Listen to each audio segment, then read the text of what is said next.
Welcome to Bold Talk series where creativity, leadership, ideas, innovation come together. My name is Epi Ludvik, and today I have a privilege to have a short one-on-one conversation with Jim Biniyaz, a CEO at ResilientX Security. Jim, great seeing you. Welcome to our Bold Talk series. How are you? Thank you, Epi. Thank you for having me. I'm actually doing great, but of course, we're running from one meeting to another one. So That's a great attitude, man. Always be great. This is the way to go. Attitude is the most important thing. I have a sign here where it says like no negativity allowed, only positivity, and that's the way to rock, right? must, yeah, that's a must, especially in today, today's world. Great. Yeah. So, Jim, tell me a bit about your journey before starting ResilientX, and then what key moments or challenges push you towards building something in cybersecurity space? Yeah, absolutely. So actually, my journey has started. I was in technical side of the cybersecurity, so I've been very in depth analyzing different set of cyber threats, creating different set of solutions. One of the interesting parts of my journey actually brought me to work with certain entrepreneurs were essentially very, let's say, good in what they did, and I was one of the first few employees working with them side by side. And to be honest, I have let's say abused that opportunity. So I stayed 12 hours a week, 12 hours per day. Not as a normal employee. I worked beside them, and let's say in 2 years, I've learned a lot of tricks of how to create a company, how to manage people, a lot of leadership skills, and that evolved my technical skills to, let's say, to more managerial skills, to more innovative skills, to more focus on product, focus on let's say the business aspects of a startup, and that was very helpful for me. Of course, I having the technical background always fortified my business side, because it gave also a lot of credibility to what I was doing, because I was coming from the industry. I was known for the technical side, but now I am helping people to solve issues by creating different set of products. So that was very helpful. Nice. Just for the background, can you give us just a short overview of what ResilientX Security does? Yeah. So the idea behind ResilientX Security was to create a company that actually can produce cybersecurity products that people can trust. And what was the idea behind it? That we had a lot of cybersecurity vendors. They were creating a lot of verticalized cybersecurity products, and probably over 60-70% of startups in cybersecurity, they got something like acquired after 1 or 2 years. So people were not trusting more the cybersecurity industry. So my idea was to create a company that can produce software, especially in cybersecurity, that can help people. And that was, let's say, the why I created, why I started ResilientX. And with that goal, of course, we identified various problems, because, as you know, cybersecurity is not only one problem. It's it's a problem for different aspects of the business. It's different aspects, technical aspects, even related to the infrastructure of the customers. So until now, we have identified two specific niche which we help our customers. And one of the most well-known trends that actually is helping us is supply chain cyber risk management, which we've created, at least I think one of the best, at least European solutions currently in the market. And the idea behind this specific solution was the companies have a lot of suppliers, and especially mid to large size enterprises, they do have at least 100 to 500 suppliers that they need to manage and work with. If one of these suppliers gets a cyber attack, it has an impact directly on the company as well. So you can imagine a bank, you can imagine an insurer, you can imagine even an industrial company producing even automotive. So that can have a big impact. Of course, managing the cybersecurity of one company is hard. Now you imagine that you need to have an idea about the risk of all those 500 companies that you're working with. Because if the financial service company, if it's a financial service company, which is a supplier, gets a cyber attack, your financial data is in risk. Therefore, we created, a solution specifically for, let's say, analyzing the risk of the suppliers, the vendors, but moreover to collaborate with them. So it's an end-to-end solution that clients can collaborate with the suppliers, help them even to improve themselves. So this is actually let's say our core solution right now. We've started with another solution.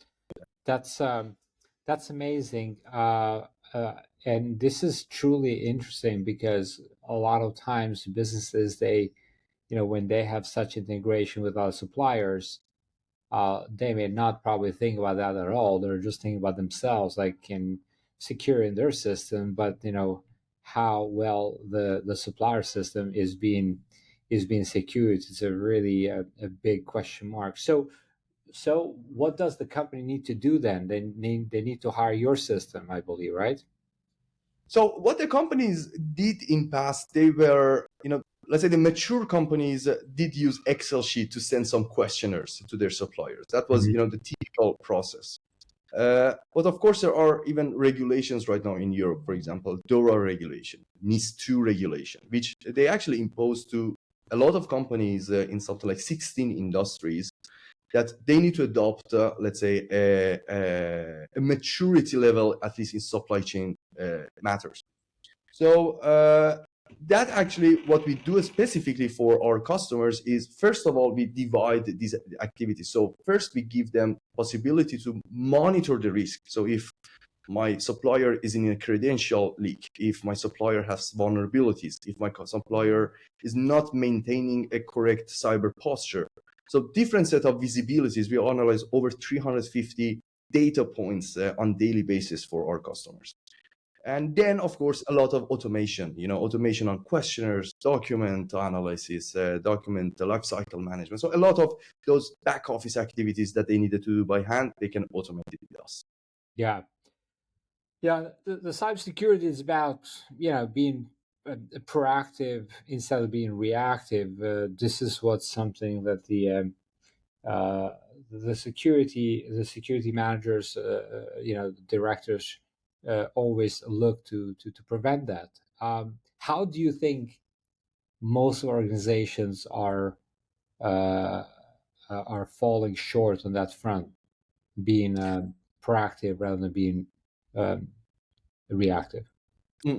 So I think currently the biggest gap, specifically in the market, is for, let's say, mid-size enterprise, because let's say the large guys have all the resources. Yeah, exactly. They've almost figured it out, or they almost have resources that they can figure it out. The problem is mostly mid-size enterprises, because mid-size enterprises, they're trying to grow. So they are, let's say, spending a lot of resources on growth, but they're not spending that much to secure themselves. And that, I think, is one of the biggest gaps currently in the market. And essentially, I always try to focus in this specific target, because helping those mid-sized companies, at least, you can help secure a lot of companies, and let's say help keep a lot of people their jobs, because those are very important, especially in Europe, at least. Yeah. Talk about decision making, right? So you're a leader, you're leading the company. Tell us about difficult decisions that you have to make, and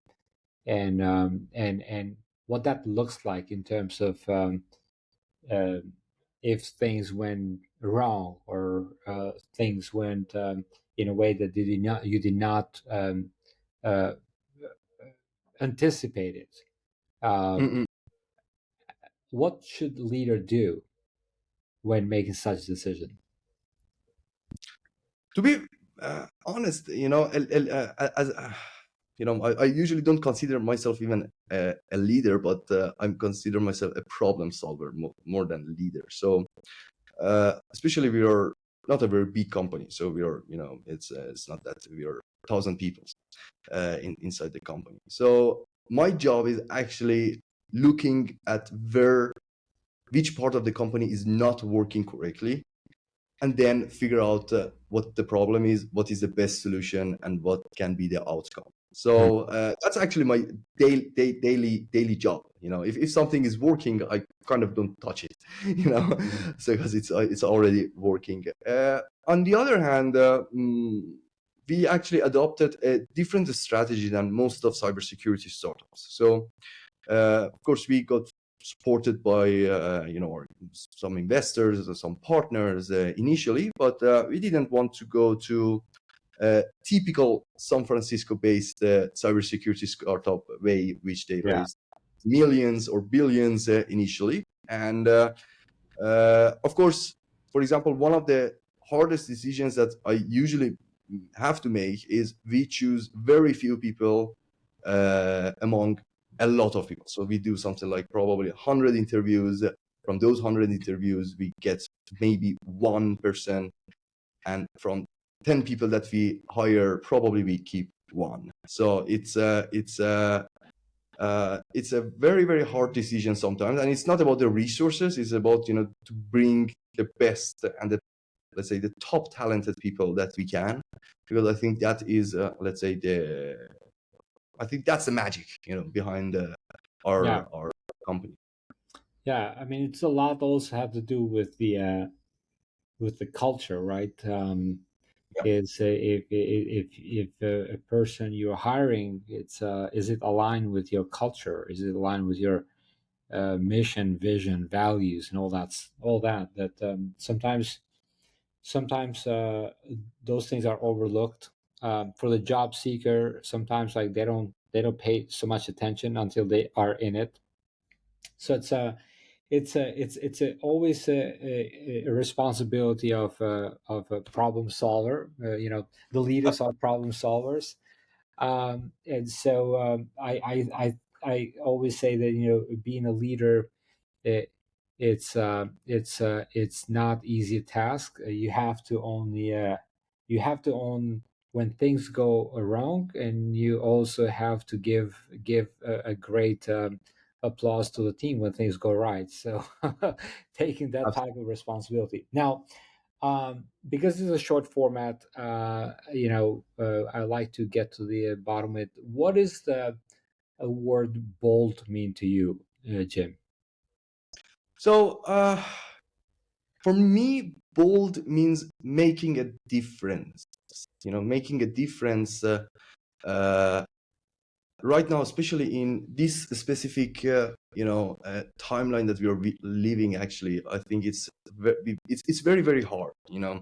It's there are a lot of noise. The technology is it's growing exponentially, that you cannot even keep updating yourself with the technology that is coming. So being bold, I think, is apart from getting the, as you mentioned, the technology side of it, so the startup side of it, the growth side of it, is also the human side of it. So from my perspective is we are, let's say, living to some extent do the thing that we've been created for. So we have, each one of us will do one step in the path that we are going forward, and forgetting that we are still humans, and what we are doing is to help the other humans, is, I think, right now the bold part that is probably missing in the world. So Yeah. uh, in my opinion, we should care less about the money, and we should care more probably on the impact. Yeah. Yeah, well said. I'm making that difference, and this is really unfortunate because a lot of people, they wake up in the morning and they go and work for the currency, which is all made up, anyways, and they still don't even know how this currency is being created in the first place, and it blows my mind thinking about like what happened to the society that is so uh, I would say brainwashed and not thinking about like the impact, making the difference. make a difference in yourself first, because Yeah, unless you can make the difference in yourself and knowing yourself, knowing the why, it's very hard to go and make a difference outside of it. So, well said, absolutely. Jim. Truly appreciate your time and having you in this podcast. Always be great, and looking forward to uh, staying in touch and be bold always. Absolutely. Take care, my Absolutely. friend. Always be bold. Bye, Epi. Ciao. Bye.